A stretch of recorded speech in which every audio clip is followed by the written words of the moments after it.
the jurisdiction that I'm in currently, Charlottesville, where I have leadership knocking on our door and frankly the doors of everyone in this municipality asking for more, hat in hand, Right. almost as if Right. they are the clapping man on the downtown mall looking for something for lunch that day. Right. So we'll talk about that when the cameras go on with Jesse Rutherford. He's A+ people. If you'd like to participate in the discussion, give the show a like and a share anywhere you are watching. Already, as normally is the case when Jesse's on the program, quite a few of the people in this Nelson County community are watching and on the show. Give it a like, give it a share. We will get to your comments. We'll get to your questions here, and we will relay them live on air. Tomorrow we have a restaurateur that's the newest restaurant owner in the city of Charlottesville on the program, and that's Cassandra Rodriguez. She is opening Vegan Comfort Soul Food. She will join us tomorrow at 12:30. Anyone who'd like to relay some questions to Cassandra tomorrow, please put that in the feed and I will relay it live on air. Judah Wickower is our enterprising. Ooh, you got some heavy hitters here in Albemarle County and Charlottesville on the feed right now. Judah Wickower is our enterprising director, making moves behind the scene. We also touched base with Commonwealth's Attorney Jim Hingley last night, and he's going to join us later this month, which we're very, very excited about. Jim Hingley is A+ people. Judah, let me know when things are looking green on your end, and we will rock and roll when you're ready to go. Yes, you can ask questions for Jesse. Yes, Nelson County. Yes, you can. We will get to your comments. Laura, Stephen, Chris on the feed here. Max will get to your comments. Steve will get to your comments. Michael, comments coming for you as well. A lot we're going to cover on today's program here on the Thursday edition of the I Love CVille show. Okay, fantastic. Thank you very much, Judah. Welcome Richmond to the program. Welcome Short Pump to the show. Welcome Lexington, Lynchburg, Crozet, and Belmont to the program. Love the heat map, Judah, and where it shows the ISPs are watching the program here. Ashley, hello, and welcome to the program. Live on LinkedIn now, which is just a completely different demo of viewers and listeners now interacting with the program. Let's see. All right, we can get them rock and roll when you're ready there, J-Dubs.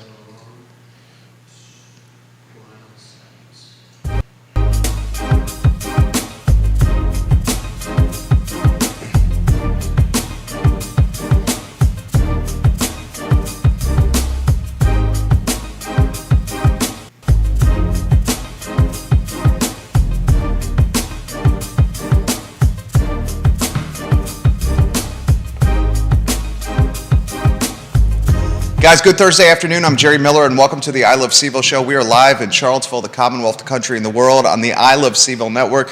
Today's program I have been super pumped about for roughly 36, 48 hours as we were connecting with friend of the program, Jesse Rutherford, through Facebook direct message about coming on this show.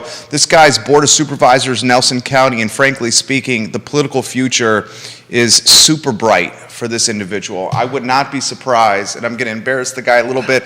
Maybe this is not embarrassing because perhaps, and I'll ask him this question. Stop it. I will ask him this question. What is the long-term political goal for this guy? I would not be surprised if you see state delegate in the near future. I would not be surprised if you see a push a few years down the road for Congress. On Jesse Rutherford's docket. So get ready to rock and roll with Jay Rutherford on the program. We'll welcome him to the show in a matter of moments. Before we do, tomorrow we have the newest restaurateur opening up a restaurant in Charlottesville, Cassandra Rodriguez. She's opening up Vegan Comfort Soul Food on the, I believe it's in Fifeville. She'll join us tomorrow. I'm going to ask her that question. Vegan food, that's soul food. How do you do it? How do you do that without bacon? How do you do that? That's what I'm going to ask. So Judah Wickower is our director. Let's go to the two-shot, and let's welcome Jesse Rutherford to the program. Cade Gravitt Gravett, I hope I'm getting your last name right. She says Virginia loves Jesse Rutherford. If you'd like to give him props, if you'd like to ask him questions, you can even challenge us as long as it's respectful. Put it in the feed and we will relay it live on air. Dude, you got a hell of a lot of people watching you on this show. First, good afternoon. How are you, my friend? Hi, just starting to have fun apparently. Yeah? Get ready. I mean, I just walked in and you're complimenting me. I'm not used to that. Appreciate that, of course. Yeah. It's always a pleasure to be here and interact and talk about the issues and the things that we got to work on, both in Nelson and as a region. So here's what I'd like to do. Thank you for coming first. Absolutely. Every time you're on the show, whether it's this show or Real Talk, I feel like the conversation and the commentary is engaging and stimulating and informative and entertaining. You're an evangelist for Nelson. You're a board of supervisor. You're a business owner. You're a builder. You're a licensed realtor. You're a landlord. You got a lot of caps you're wearing literally and figuratively right now. Sure, of course. I want to talk, the whole premise of this interview, A, is how is Nelson County in such a phenomenal financial position? Mm-hmm. B, how are you utilizing that financial position as an advantageous point for citizens in Nelson County? Sure. C, the future for Nelson moving forward from capital improvements, from school updates or reconfiguration, from making the community better. Right. And even more importantly, as someone who lives in Albemarle County and someone who does business in the city of Charlottesville, how we could get jurisdictions that are essentially adjacent to Nelson to embody the mindset that your jurisdiction is doing. So first, put in perspective, if you could, Nelson County's financial position and what it's doing. Absolutely. Obviously, as I've said on the show prior, we are in a very nice financial position. We have a very healthy slush fund that's been made over the course of the last 30, 40 years. That's been added to. It's always important for government to have that in the event of some level of crisis. As you remember, when COVID first hit, one of the first things we did was waive some personal property taxes for folks because we had no idea what the impact was going to be. And that's what that was made to do, take care of the people of Nelson. And furthermore in that, one thing that responsibility, and as we have been fiscally responsible in checking expenses, making sure that we're not grossly, especially at least in my term, is making sure that the taxpayer is getting their dollar's value. That's a very important thing, which we'll touch on when it comes to capital improvements, the future of Nelson, talking about sports facilities, a swimming pool, and so many other things. What got us to this point was, years and years of board's fiscal responsibility, making sure that the dollars and cents are counted, and making sure that, we're not overstretching our means. We see that all too often around, where people overstretch their means, and then 2 years later, when a catastrophe strikes, they're going straight to the taxpayer in hard times and reaching their hand out, saying, right here, you're going to add to this coffer because we already committed these expenses, as opposed to going at it from a responsible means, and that is looking and planning. You kind of have to plan for hard times. You should never go into it assuming things will always be as good as it is today. It won't be. That's just a reality. And Nelson County, I'm proud that our board in the last couple terms have been in that mindset of being cautious of the future. Which brings into the next thing about how do we create value for our Nelson County citizens. And which you're doing. Yes, and which we one of those big pushes, my number one push was getting universal internet connection, fiber speed, to every household in Nelson County, which the deal's been done. It's a matter of getting the rest of the infrastructure built out, and there's countless of people in Nelson County who have it. And I know there's some of you listening right now, it's not at your house, and I'm excited to hear about where we don't have it yet. And I'd love to help coordinate any conversations about how it's getting to you, and hopefully sooner. And as you know, we had recently achieved a good deal with Firefly in making sure that happens over the next year, that all the infrastructure build out is done within the next year. So it's very exciting. So that's one big push. But the next thing is how is it that the Nelson County resident can continue to have future generations want to live here? and what that might mean is obviously looking at, affordable housing. How is it that can exist? Also on top of that, what things do we have available to our children? There are countless comments that I get all the time. There's nothing to do for our youth. And I absolutely agree with that, especially if you're coming from a household that might not be of an affluent situation. It's really hard to participate in certain travel sports when, mom and dad work on the weekends or night shift, and you might not have a neighbor. So how is it that we can create, more activities for our youth? And which leads me to the next comment. Nelson County is looking to do a sports rec facility or fields in some combination. That's a fact. We've advertised it. We're not quite at any point where we're deciding on dollars and cents and what that might look like, but we are looking to do that and try to make a decision within the next 6 to 8 months, I think, in how we implement a Nelson County public pool or how we implement a Nelson County rec facility and create more opportunity for our youth to participate in sports things and also live a healthier lifestyle for our community as well. That's one thing we want to emphasize. So, how is it that we do that? And looking forward, I look forward in the next 8 months, hopefully we're going to have a lot more answers on what we're going to be doing specifically. Dean Paul Wallace giving you some props on the feed right now.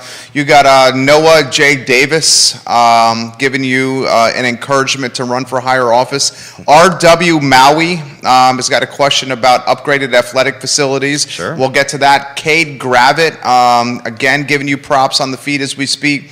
Galen Creekmore watching the program. Right. I count on the heat map 13 various zip codes watching. Kevin Higgins, the king of Greenwood, has got a comment about Nelson County. Vanessa Parkhill, the queen of Earlysville, has some props for you. So let's talk nitty gritty. Ready. What kind of burn rate or depth in slush fund does Nelson County have reserves for the jurisdiction? A typical philosophy, and this is one that I believe we should, as all governments should strive for, is making sure you have the best bond rating you can get, because that creates the most value you can for your constituent in terms of capital improvements. You get the best interest rate, the best terms, and the best participation from the banking system, and also whatever government coffers might be out there. So usually that's about 6 months worth of operating dollars.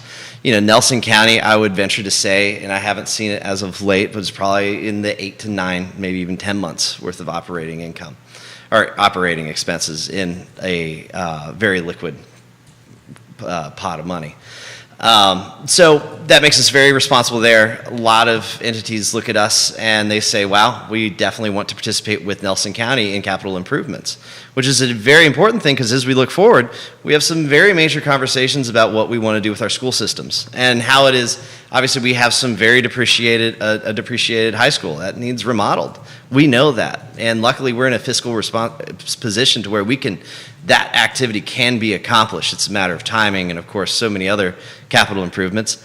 Looking at athletic fields, I'm not just one of those guys who wants to look at improving and expanding, but, what is it that we can do to create a athletic situation in Nelson to where people are going to choose Nelson like, hey, no, we want our kid to go here because he's going to have the best baseball experience, or he's going to have the best football experience, ranging from young age all the way through high school. And also for adults as well, there's some level of that has been a long lost thought of how is it that we can have, adult participation in sports. I remember when I was in college, I enjoyed dodgeball just the same as I did at 18, 19 as I did when I was 12. So, we want to look at all of those particular facets, and we're like I'm saying, in the next 6 months, 8 months, we're going to have a lot more answers and what angles, and hopefully some pictures and drawings and hypotheticals. So we're live on all social platforms possible. The cool thing about this show is A, it's long-form content, and B, you, the viewer and listener, can offer perspective in the comment sections on social media and dictate the pace and tempo of the show and ask the candidate, ask the guests, ask the host, ask whoever we're spotlighting questions. Steve Harvey's watching the show. He is running for Board of Supervisors in Whitehall. You got a counselor in Charlottesville and a supervisor in Albemarle watching the program, and you also have someone in Fluvanna that's on the board watching the program here. So I got a couple questions for you. When does too much reserve of cash Yes. become a concern for a jurisdiction, or Absolutely. does it ever? It does, and that's a concern of mine. I mean, when you have, governments should run themselves on the needs that they have first. When you all of a sudden are adding money to the coffers for no reason at all, then all of a sudden you're taxing people too much, essentially.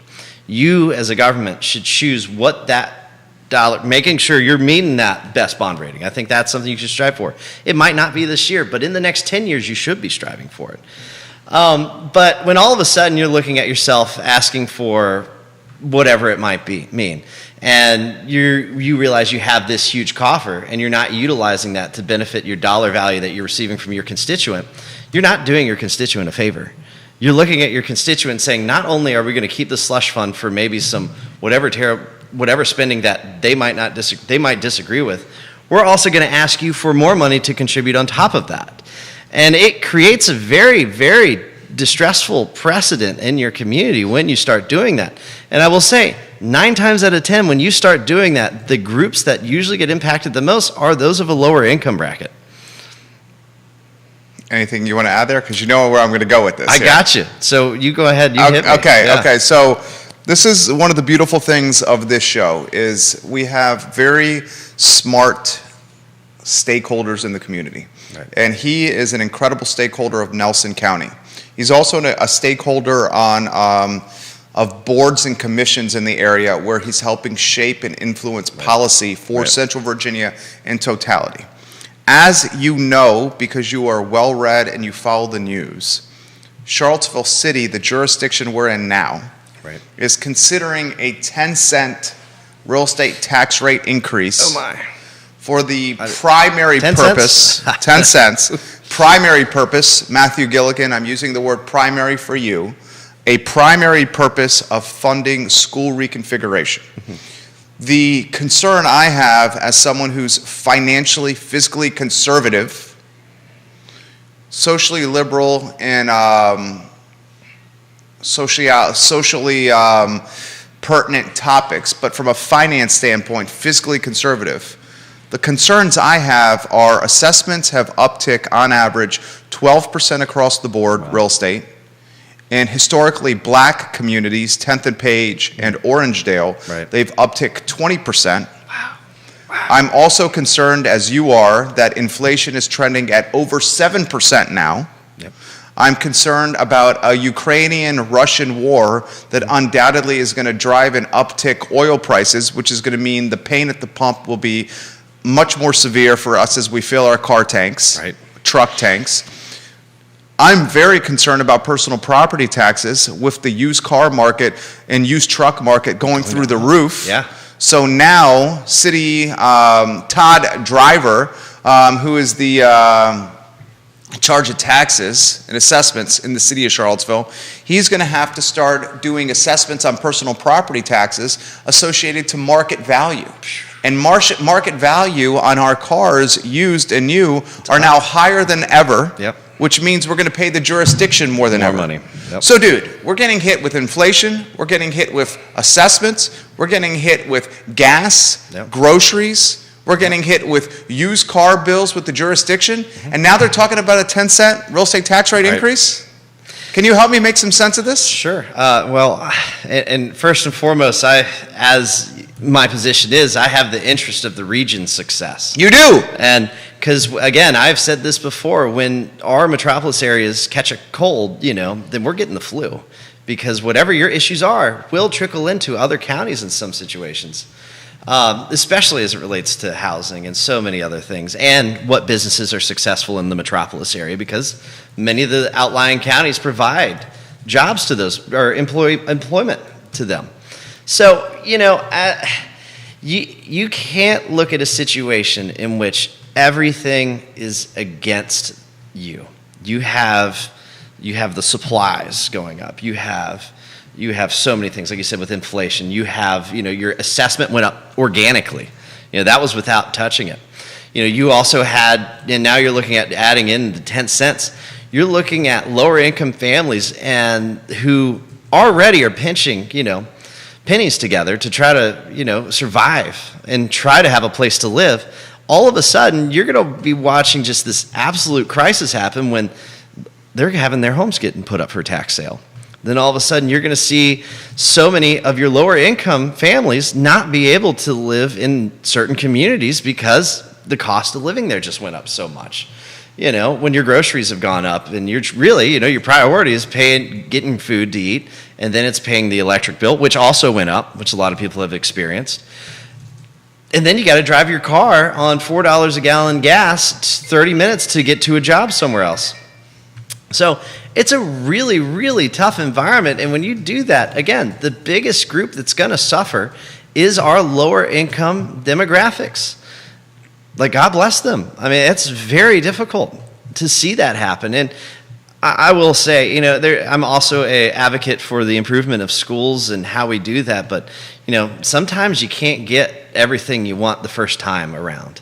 And you have to look at the situation and see what phases you can do or what transitions you can do. Janice Boyce Trevelyan has a slight correction for you. Okay. Not just low-income people, but retired people. Oh, absolutely. And kids just starting out that are looking to buy and purchase homes. If you're coming out of college and you're in this particular situation, good luck. If you are in the first-time home buyer market and looking to purchase a home for the first time, you're looking to start a family, you're looking to get some generational wealth going, your back is against the wall, and the outcome has never been more arduous. Neil Williamson, we'll get to your comments on Twitter, comments on LinkedIn, we will get to Spotify, iTunes, YouTube, and Apple Podcasts. We will get to these comments here in a matter of moments. So how did a jurisdiction like this that has significantly more rooftops than Nelson, right? And the assessments went up, and I'm sure that's $1 million and just millions of dollars of value just off of the assessment. I would say millions of dollars. Millions, plural. Yeah, 12% plus across the city is millions, plural. Yeah. Has the University of Virginia. Right. Has rooftops. Yep. Is the epicenter of employment for Central Virginia, the region in totality. Right. How did we get into a position like this, Charlottesville? Somebody needs to be watching their expenses and their budgets. I mean, clearly, I would love to see what the budget year to year over the last 10 years has increased and where those increases took place. I mean, obviously, revenues have gone up dramatically in the last 10 years. I think that's overall a fair statement to say. Even over COVID, they probably still went up. But looking at this situation, you just can't all of a sudden take your entire wish list and throw it on the table and say, we want to accomplish all of this. How do you, and then pass it on to the constituent.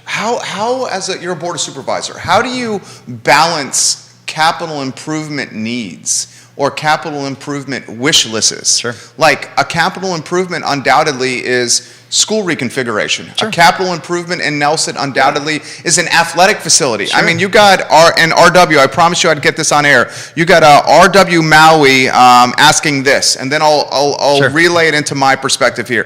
RW Maui says, Nelson County has the least upgraded athletic facility in our district and region. What do we have to do in order to get lights on our baseball field in Nelson? Once again, we are the only site in the Dogwood district and region that does not have lights or an upgraded facility. We do not have a senior level athletic baseball field where 90% of the other schools do, and approximately $350,000 to $400,000 is the last quote we have for capital improvements on lights. So here's a citizen sure. that is asking for a capital improvement. Right. We have other citizens that are asking for capital improvements associated with roads, associated with fiber, associated with school structures. Right. It's the same plight, precarious plight, if you may, the city is in, and that Albemarle County is soon to face. Yeah. How do you as a supervisor balance the Christmas wish list of citizens? Sure. And some of those, I will say, his comment about the lights, that has been on the Board of Supervisor wish list for, I think, over a decade. I mean, it's not the first time I've heard it. Sadly, sometimes when you get into the discussion, it just accidentally gets to the bottom of the barrel after you have three other big things. And that's a serious thing, RW. Like, I've been an advocate for those lights. It just hasn't really been a talking point, and that's something that I hope the school board brings up in the next year. How is it we can do that? And that probably will be looked at with a bigger plan for the athletic facility that we're talking about. But how is it that you balance that wish list? Is you have to prioritize what is the must. You have to ask yourselves which things are the most important. One of the most important things we knew was for our citizens to be connected to the internet. I think we can all agree that was one of the biggest priorities because it's very difficult to have a job. It's very difficult to get an education. That played into so many of those different pieces of your life. Then you work yourself down from there. Then you're like, okay, what programs is it that we can participate in that will help, whether that's alleviate burdens or help enable more opportunity for people in your community. Whether that's make ready work for career and technical education, or whether that's, looking at how can we attract a certain business to our area, or how is it that we can make Livingston have a better streetscape vibe so that we can bring in more jobs that help impact these groups. You have to look at it from that angle. I can tell you there's so many people who take their priority list and then they just say everything's number one. Well, it's just like anything else in your life. You have to budget personally, don't you?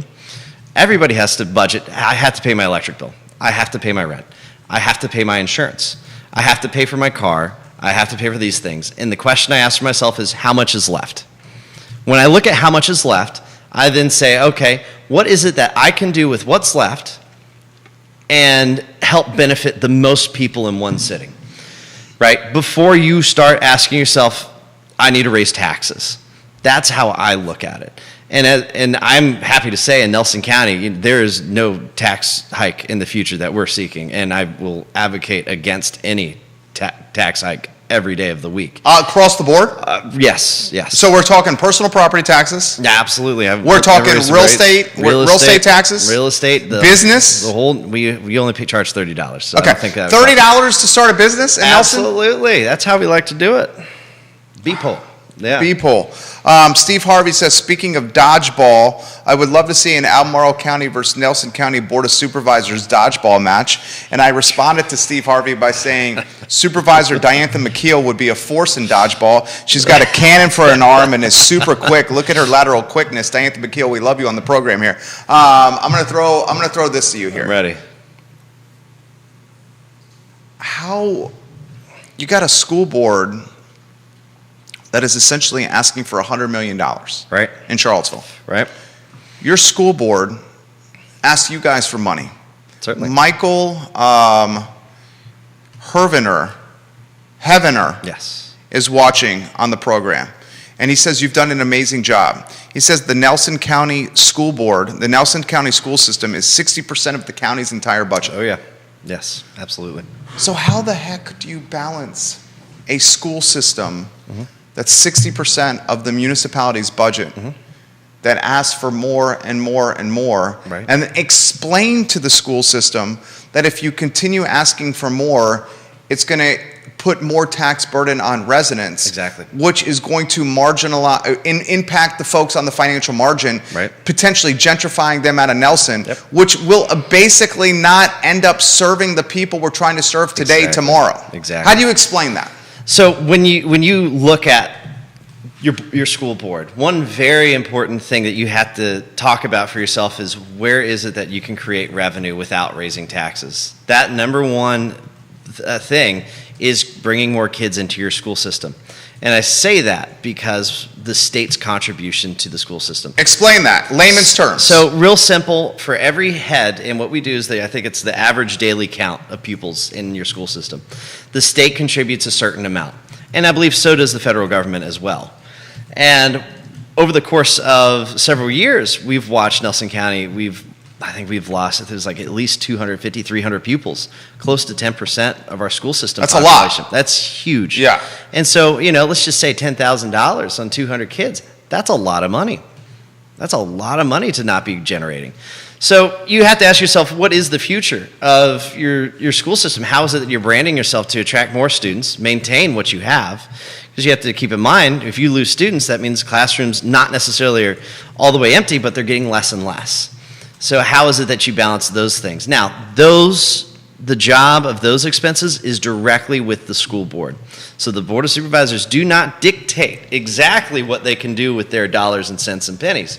However, we can look at the school board and say, hey, we got to ask ourselves some very difficult questions. We lost 10% of our school population. We're probably going to lose another 10% in the next several years. Is the birth rate going up? Are we getting young families into Nelson County? And if young families are coming, are they having kids? And in Nelson, we're really struggling with that birth rate. Now, I will say that is a very common theme. Yeah, that's across the state. board. It's across the board. But millennials are having kids later. Or not at all. Or not at all. Because let's cut to the chase. We have, my wife and I, we have a fantastic son. We love him. He's our pride and joy. Yeah. But this dude ain't cheap. No. This dude ain't cheap. He's not. He's not. And in this environment, when you can't afford your housing, when all of a sudden you can't afford your car, you're not going to look at yourself and say, let's have a kid. At least planned out. And my goodness, that situation, puts a lot of people in a precarious spot. When Nelson County is an expensive place to live, there's no affordable rental properties, man, it's difficult. So when you're creating that relationship with your school board, you have to start talking strategically about the whole plan with Nelson County. What is it we're doing? And that's why we're talking about sports facilities and pools, but that's just a piece of the conversation. It's so much bigger than that. Okay, so help me understand this. And what we're trying to do is it's long-form content. Neil Williamson, I'm going to get to these comments on Twitter. You got the Daily Progress watching the program right now as well. Bill McKenzie, we're going to get to your comment about the median property value for Nelson. Right. So put that on the back burner. We'll get to Wild Bill's comment right now. NBC 29, hello and welcome to the program. David Kistler, hello and welcome to the program. Here's what I'd like to do. Okay. I'm trying to offer an incredible spotlight for Nelson, understand the dynamics and nuances of a government in Nelson County that is running fiscally conservative and putting its citizenship in a very amazing position from a we don't need more taxes from you standpoint. Right. And I'm trying to compare and contrast that to Charlottesville that is in a lot of ways doing the polar opposite of what Nelson is doing. So if we raise taxes in Charlottesville, 12% assessment increase, interest rates are going up over 4% now, inflation 7.2, 7.3, 7.4%, depending on the metric you follow, gasoline, groceries higher than they've ever been before.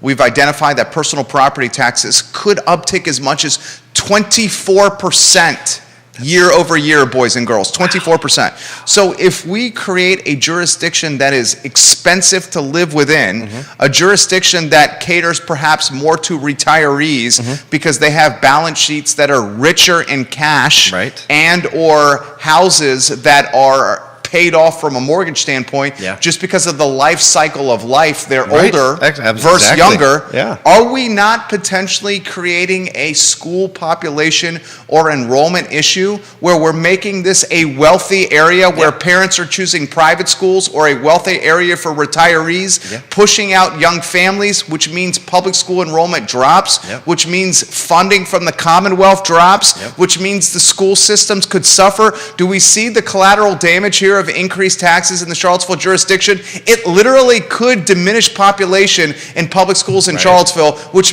would mean Richmond gives them less money. Right. Am I misreading this? Oh, absolutely. That's a scenario that totally exists for them. But you have to, if you're making it more difficult for those lower income families and also those folks who are college age, graduating, trying to start their career, man, I mean, on top of the cultural change of who's having kids now, you are putting yourself in a very, very difficult spot. And again, I advocate on that side of things where those who have a lower income, they're going to have to go somewhere else. Or they're going to sell their house and try to find a rental property, or they just can't afford their house, or they can't afford their car. Then you're creating a whole plethora of different kinds of issues. Then you're creating a poverty level for people who can't afford their groceries. And, that's we got more services needed for them. So it just can create a very, very difficult environment. What's the yearly budget for Nelson?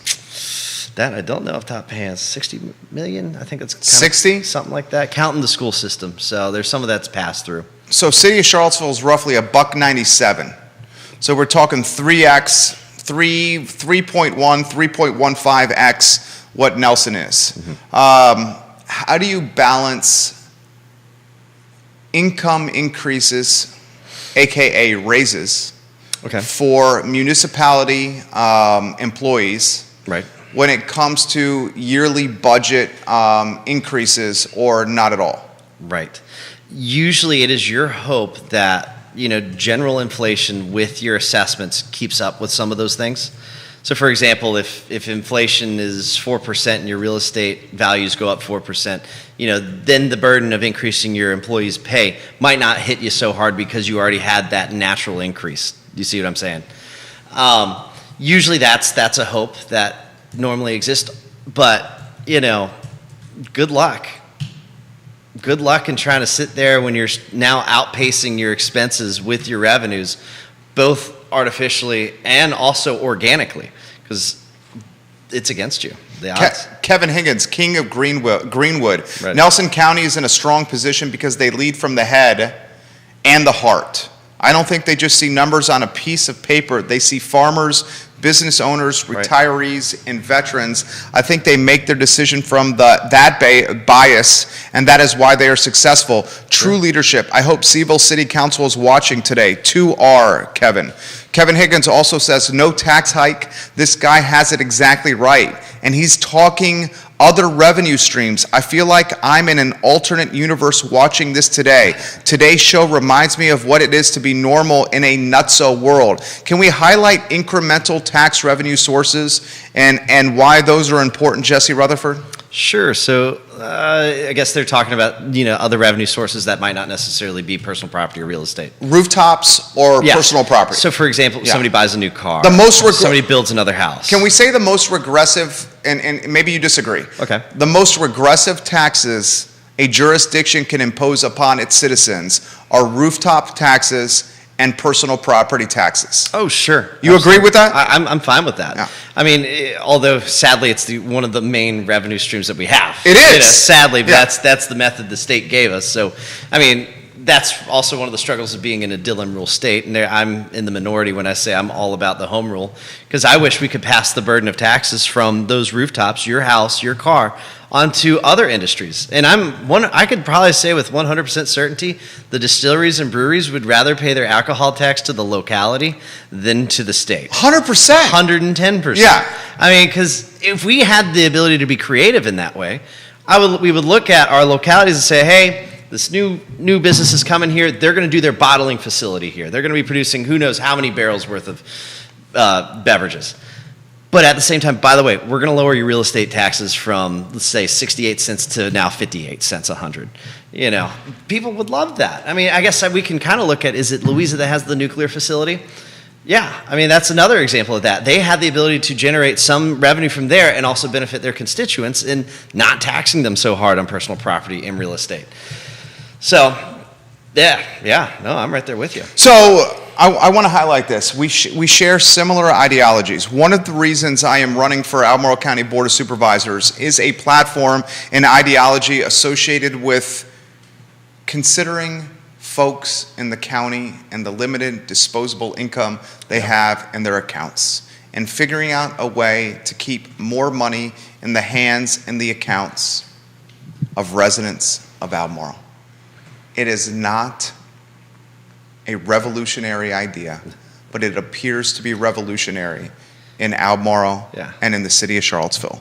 Katie Pearl, the Queen of Whitehall, is watching the program, and she says, I have never heard Jesse Rutherford speak. This is the first time, but this guy absolutely is on point. He is spot on, and we could use more people like Jesse Rutherford in Albemarle County. Neil, I'm going to get to your topics next on Twitter in a matter of moments. Before I do, this question's come up. What do you most identify with from a party allegiance standpoint? I'm a Republican. I mean, there's certainly some fringes that I don't necessarily believe represent Republican values, but they're also Republicans. I mean, you could look at the spectrum of those who are elected across Virginia and the United States, and there's some stretches in ideologies. I am a Republican. I look at the Republican creed, where it talks about living within your means and making sure that everyone's liberties are being represented fairly. And certainly there's discrepancies in that in the party, where sometimes people don't feel the same way about how they see what equal means. But that's where I identify. I am still a Republican. Explain this to me or offer advice to me. Ready. Okay. Someone who's running for me, specifically Board of Supervisors. Okay. In a county like Albemarle. Right. That has decades of history of voting blue. Sure. Okay. You look at the Board of Supervisors in Albemarle now, 6 Democrats. Right. The City Council of Charlottesville, 5 Democrats. The Republican Party across the Commonwealth went through a wave. How do you describe it? Went through a let me look at the mirror and Sure. figure some damn things out because it's a shadow of what it used to be. Exactly. And it looks like it's meager and it can barely cross the road Yep. from an action standpoint. And now there's younger folks that are getting into the party that are trying to revitalize it. Right. Still, you look at the Albemarle County Republican Party and you see only 2 district captains Yeah. out of a 6-district locality. Exactly. So only 2 people in charge of the Right. individual districts. Yeah. 4 vacant open captain seats.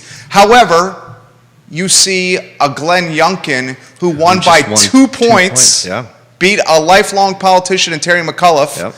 Do you see midterms as being a new wave of different ideologies Yeah. for Republican voters?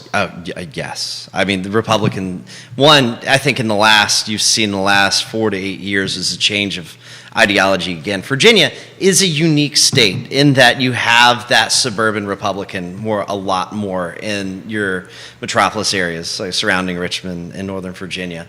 And Glenn Youngkin resembles a lot of folks who are kind of sitting there in the middle of trying to figure out where they're talking about their constitutional rights, but also, they're not going to very extremes and polarizing comments. Where they saw Glenn Youngkin, they said, this is our guy. This is the guy who's going to be representing the household that everyone's talking about. Remember how I talked about when we budget, you run through all the most important things, and then when you get to the bottom, you say, well, what can I do with the rest? Or should I do anything with the rest?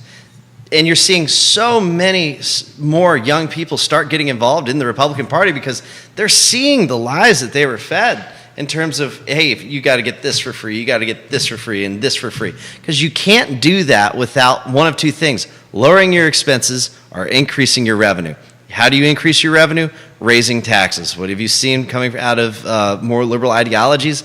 Raising taxes everywhere on everyone. And you're watching those who suffer the most are not affluent demographics. It is, like you said, those who are of a income that isn't changing year over year, your retirees, and your lower income folks.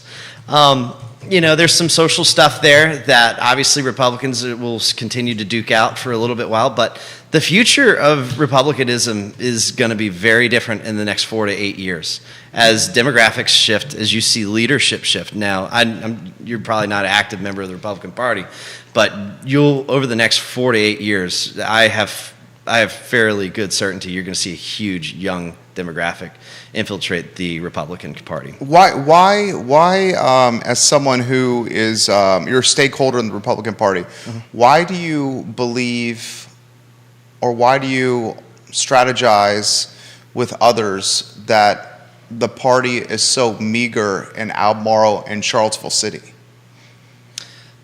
So, I would say, you're basically saying that those of a conservative conversation don't want to talk about them or participate in those communities or can't win. The last Republican on the Board of Supervisors, That's a good question. I think it was Ken Boyd. Wow, that was back in We're talking nearly 20 years ago. Yeah, that's what I the thought. last Republican on the City Council of Charlottesville was Rob Schilling. Yeah. We're talking 17 years ago. So we're talking a generation, Jesse. It's a generation. It's a whole generation. And there's one piece there that we also kind of have to start overcoming is the urban-rural divide. I mean, you're seeing that polarization also in your rural communities where you have where those of a left-leaning conversation less and less every year and starting to go into the right side of the pendulum. Why is it that we're not getting into that urban conversation is I would say we're just now getting started. After Glenn Youngkin's victory and shredding the margin in so many of the suburban areas of the state, you're going to see it happen. you're going to start seeing, especially over the next 4 to 8 years. I mean, the Democrats didn't take over Albemarle in a year necessarily. It was over many decades in changing of ideals and changing of culture. Why is the party so weak at Albemarle and Charlottesville? I would easily... Is that a fair statement? The party is sure. weak at Charlottesville and Albemarle? I would say those who vote conservatively is a very weak demographic, and I would say it's because they were polarized out. A lot of people just kind of realized, they're like, oh wait, we're not a Republican. And you had the Trump effect too, which really impacted the Albemarle Charlottesville area. But at the same time, you're going to have a very similar reaction over the next 48 years relative to Democrats, where they're like, we just saw all of this insane spending. We watched so many of these promises happen. For example, like I think you've said this before, or somebody, I've heard it many times, they promised us affordable housing and it got worse.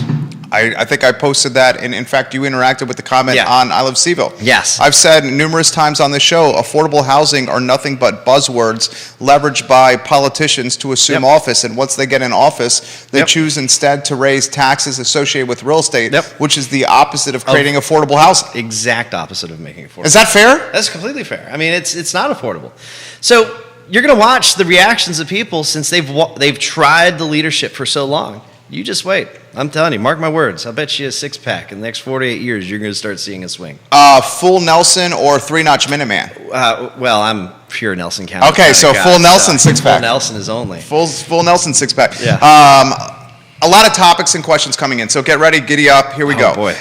Neil Williamson on Twitter, I promise you, Neil Williamson, I'm a little late in responding to these. He's the president of the Free Enterprise Forum, and Neil Williamson is A-plus people. Right. Inflation adjusted per capita operating spending increased from $2,458 in 2020 to in 2000 to $3,090 in 2020, an increase of over 25%. He says the source is the Free Enterprise Forum. Neil Williamson also offers other commentary for us. During this study period from 2000 to 2020, population increased at a rate of 3.18% and school enrollment dropped by 22%. It is important to note that the small enrollment size magnifies normal fluctuations in class sizes. Right. So you can have the same teacher work in a class of 18 versus a class of 12. Okay. Yeah. Highlight that. Yeah. So the same teacher working in a class of 18 versus a class of 12. Yeah. So guys, here's what's happening. Or it gets worse. You want to go? Or it gets worse. You have that one teacher, then all of a sudden budget cuts have to happen, and now the teacher's working two classes and it's 24, or 28. And so it gets even more. Because the classes get merged. Yes. And so that are you getting more bang for your buck? Not necessarily, but also your cost per student and operation costs just, went dramatically up. I want everybody in Charlottesville to consider this, okay? And Judah, we got a phone call with a home inspector that's launching a company, his home inspection business at 1:45. So make sure I stay on point here. We got 24 minutes here. I want to take 23 minutes and 45 seconds with Jesse Rutherford. Sounds great. We're going to leave 15 seconds of buffer before this branding phone call at 1:45. Oh my gosh, it's so frustrating.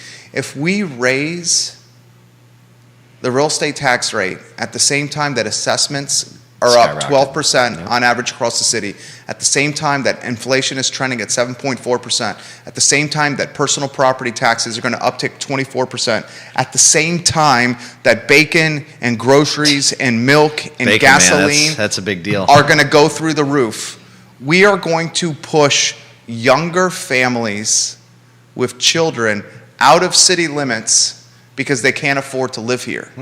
And if we push younger families, gentrify them out of the city limits because they can't afford to live here, then the public school population enrollment will drop. We will get a municipality of wealthy families and retirees. Wealthy families are more apt to put their kids into private schools. Retirees are empty nesters.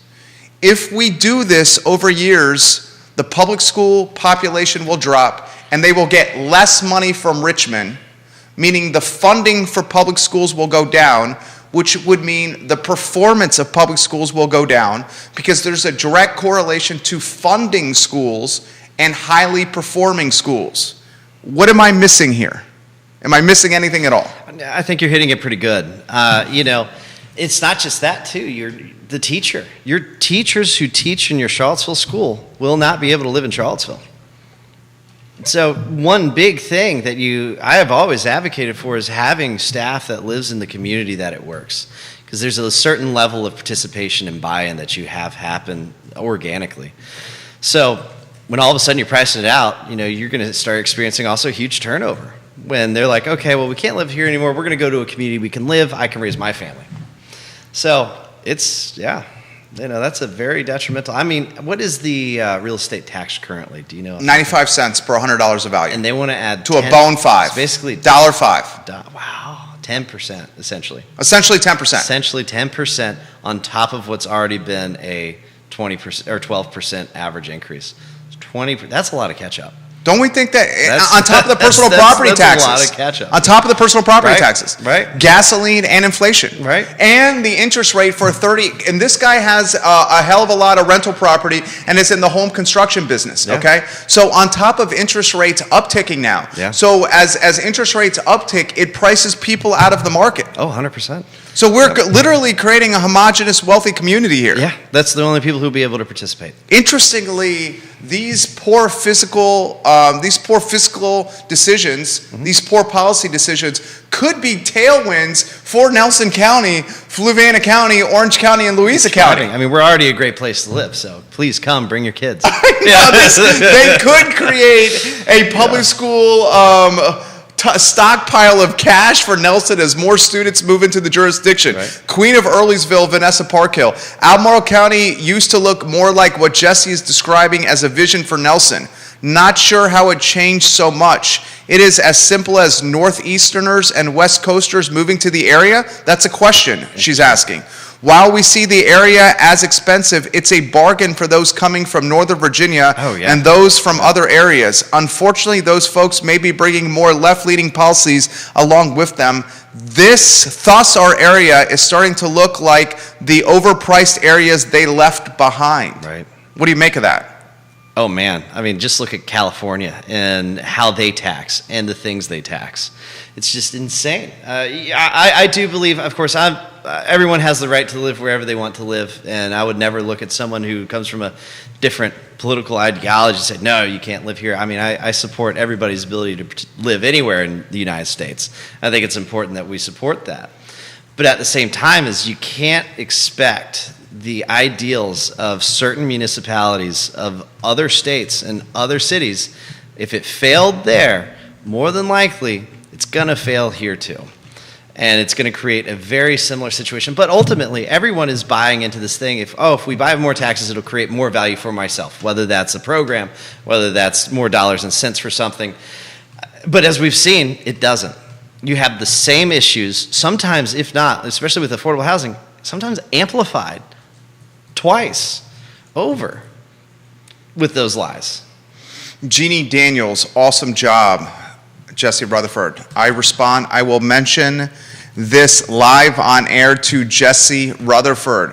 Period, enter. I just did. Jeannie Daniels. Thank you for watching the program here. Ben Butler, full Nelsons for life, watching the program. Deborah Peterson Rose, Jesse Rutherford cares about Nelson and our children. D. Mays, Jesse is an awesome person and really listens to his constituents. Jeff Leonard watching the program, huge fan of Jeff Leonard. Jeff Leonard, if you were here, I'd give you a chest bump and a fist bump. And when I give you that fist bump, I got to watch out for that sharp ring on your finger because sometimes it hurts when I give you that fist bump. He says, do you think Youngkin, our governor, will run for president? Yeah. So do I. Yeah. Oh, 100%. I mean, when you, so do I. I think when you look at what he was able to, who he was able to unify. Yeah. And when I say when you look at the parties, I mean, it would. I've never seen someone on the Democrat side of things be able to unify so many different groups. Because in a party, you have just so many different demographics. You have in Republicans, you often have a libertarian-leaning group, which I often identify with. You have, your core social Republicans. You have your Tea Partiers. You just have so many. Glenn was able to grab all of them and say, "Follow me. We're leading through unity, not through division." And he did it. I believe without a doubt that he's going to probably in the next 4 to 8 years, and I hope he has a very successful term, and it is my expectation he'll have a successful term as governor in Virginia. But yeah, he's rebranded us. Let's go down this road here, different topic, Sure. and I'm going to get to the topic, guys, of Republican Party and how it can be revitalized even more, Sure. which is freaking all over the feed right here. Wow. But home rule versus Dillon rule. Oh yeah, man, home rule every day. Okay, first, what we got to do, because I don't think a lot of people understand. realize this. Yep. So we're a Dillon rule state, Right. and Right. do this at a level that is like, Okay. 9th grade level here. All right, all right. Here you Dillon are. rule, home rule. So Dillon rule is pretty simple. Let's just say someone looks at you and says gives you a list of things you're allowed to do, and then sets limits and ceilings. So you are not allowed to do anything that the state hasn't allowed you to do already. And even then, they set a floor and a ceiling. And then even then, they'll say, you're allowed to do this thing, but you can't get rid of it either. You have to keep it.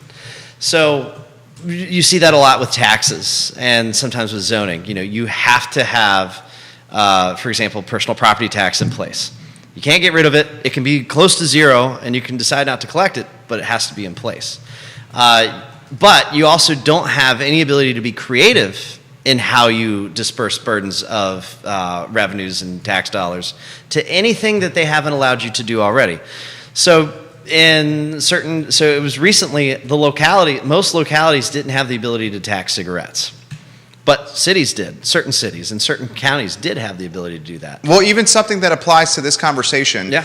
Richmond kiboshed a potential referendum sales tax increase Yeah. in Charlottesville City, a 1% increase that would have been allocated directly to school reconfiguration. Right. So forget the increased taxes route. I'm obviously, if you watch this program, not a fan of increased taxes. Right. Okay? But I am a fan of people in Charlottesville or Albemarle County or Nelson County having the autonomy Yep. to vote in a referendum standpoint on whether or not they want those taxes to increase or not, as Absolutely. opposed to delegates in Richmond, the General Assembly in Richmond doing it.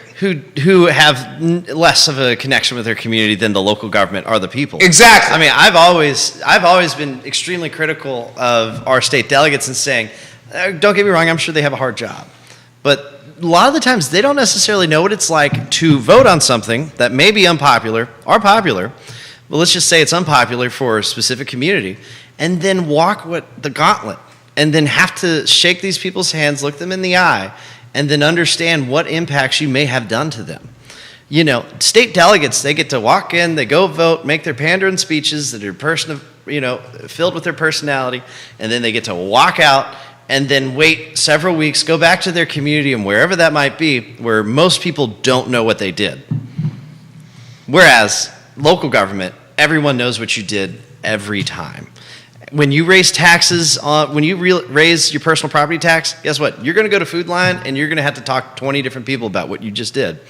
And I can't tell you how many times there's been a lady who may have looked at me and says, "Boy, I whooped you when I was 5, I'll whoop you again." A lot coming in here.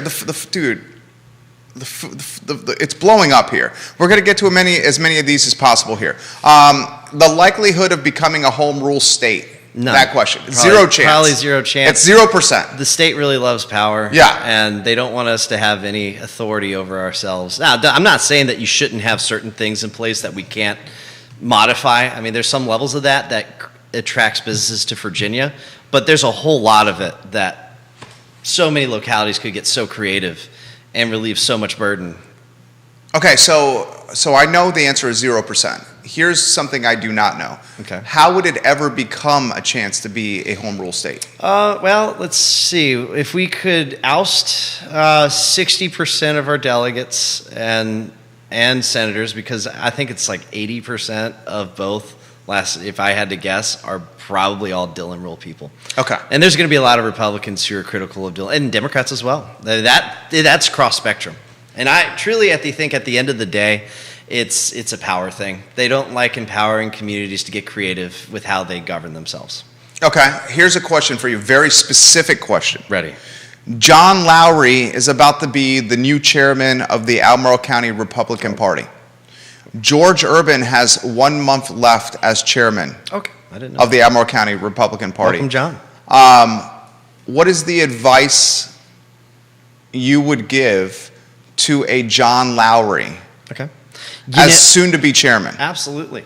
The first thing you do is you have to go, one, with who's in your committee, meet them, get to know them. But two is it's expanding your committee. Go to the people who are most impacted by the local decisions of your community. And I'm saying go to your low-income communities and say, hey, this is what's happening. Do you agree with this? No, you don't. I bet not. Let me show you the other option and why we're the better option. Because truly, you can't make a major change unless you start at your grassroots. Your grassroots is the community that exists there, the community that can get you elected. It's not the fringe opinions of whatever your political leaning might be.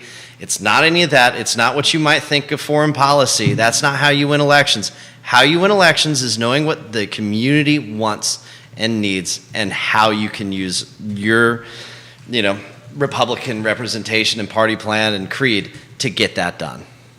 What do you make of what's the word, Judah? Is it, it's sprouting, it's coming, it's gurgling, it's bubbling up, it's gaining momentum, burgeoning? The phoenix from... Burgeoning, right? Burgeoning? Okay. Burgeoning, thank you. That's a word. Judah's a wordsmith here. What do you make of the burgeoning? Don't tell me to define that. No. Okay, what do you make? Okay, I'll do it in more simple terms. Ready. What do you make of the galvanized and gaining momentum, significant momentum, socialist movement around this community? Sure. That's a statement. That's a question, but I get it. I would easily argue we're already a socialist country. I mean, we have social programs. You have Social Security. There are certain levels of that already exist. I think where people often do not understand is how when you all of a sudden start taking money and saying, you blame this group. It is this group's fault that we are failing. We need more money. How do we do that? Tax the rich. Hey, I'm all about everybody paying their fair share, and everyone should. Always ends up coming back and in these situations impacting those of a lower income. Because the reality is there's no such thing as a tax on a corporation. Because corporations aren't people. Corporations are entities that own that have things and run things. What they do is when they get taxed, they then take that burden and give it to the constituent. You can't, in one hand, ask for things to be cheaper and then also have a platform that requires to increase costs. I would say, the social movement of... Because you see it on social media? Oh, yeah. Especially around here? Oh, yeah. Oh, yeah. Yeah, it's definitely... Does it terrify you? For me, yes. If so, how? The reason why I think it's a terrifying thing is people often don't understand the long-term repercussions of how you implement that ideology. Help us understand. Increased cost on everyone. I mean, you don't have to look too far to see some pretty egregious examples of that, which would be like Venezuela. You can look at so many other countries out in Europe that are just struggling right now with social ideas. They're not those. There's a reason why they didn't become economic powers. They're out there complaining, out there struggling to get groceries in their grocery stores. I mean, and to be fair, in the United States, we're kind of struggling with some of that too in certain areas. So, dag nabbit, I of course represent, I think everybody can have their own opinion, but in terms of socialism, that is not one that I adhere to. If you want to talk about how you can have better health care for your community, I think you can have that conversation and it not have to be with socialism. Folks, follow Seville Twitter in particular and learn of what's happening from a socialist movement in Central Virginia, yep, and be mindful of how it's particularly spreading and infiltrating other aspects of the region. Right. Please. And one thing I want to add, I remember out west, I think it was like Portland, Oregon, or somewhere out there, or even Seattle, where they put rent, how much you could raise the cost of a rental every year, right? So they said you couldn't raise it any more than 3-4%. Well, a lot of landlords oftentimes aren't increasing their rent over decades, and then usually they just catch up. Well, when the landlords found out, wait, you just banned us from going higher than that, then what they did for the first time was always raise their rents every year 4% and blamed the state. Well, they said this is the max we could go, this is all we did. Well, and can you also explain how most taxes are absorbed or not absorbed by landlords? Can you explain that? I mean, when you see taxes increase on a real estate property, especially in cities, it's not a low margin, it's a high margin. If you're talking about what I'm saying here, 20% ultimate increase, and it's already high, we're talking thousands of dollars on, a few $100,000 house. That money that landlord's not all of a sudden going to lose his money. That is just going to be transferred onto the user, the client who is in that home. It's not going to be automatically that he's just, you're not going to have your rent increase. No, you're in fact going to be paying more rent. What's the median property value for Nelson County? Questions on the feed. I feel like he told me that the other day. Was it like 300 and something? Was it median sales value or median value? Let's go median value. See, I don't know that one. I'd probably say it's in the couple hundreds. How, the follow-up question to this is there new construction expected in the county of Nelson? Maybe. There's some special use permits that have been approved, but like Albemarle has seen before, you can get things approved that also never happen. So in terms of like major growth, like people are moving in, building hundreds of homes, I don't think we're ever going to see that in Nelson. And we've talked about the issues with that, from topography to location to just not a feasible place. And also the environment is a little bit difficult for a lot of demographics to build a house. But in Nelson, I don't really know in this environment how it would happen. Patty Avalon, go Jesse, go. I'll continue to highlight some of the folks giving JR some props. Jacob Neff, Gail Breeden, Jack Ragland, Jeannie Daniels, Chad Mooney, Sam Arnold, Mike Troxel, Ben Butler, CJ Rose, Leo Lawhorn Jr., Jamie Rutherford. Who's that? That would be my sister-in-law. Sister-in-law, giving you props. Yeah. Jeremy DiMaio, D. Mays, Chris Dowdy, Sean Kenny, Monica Kenny, Lauren Kaiser, Lisa Davis, Galen Creekmore. I didn't even get to half the names right here. What's the advice that you would offer leadership in the city and county? Folks you work alongside often. Absolutely. With commissions and boards. And I love them as people. We often disagree with how we operate politically.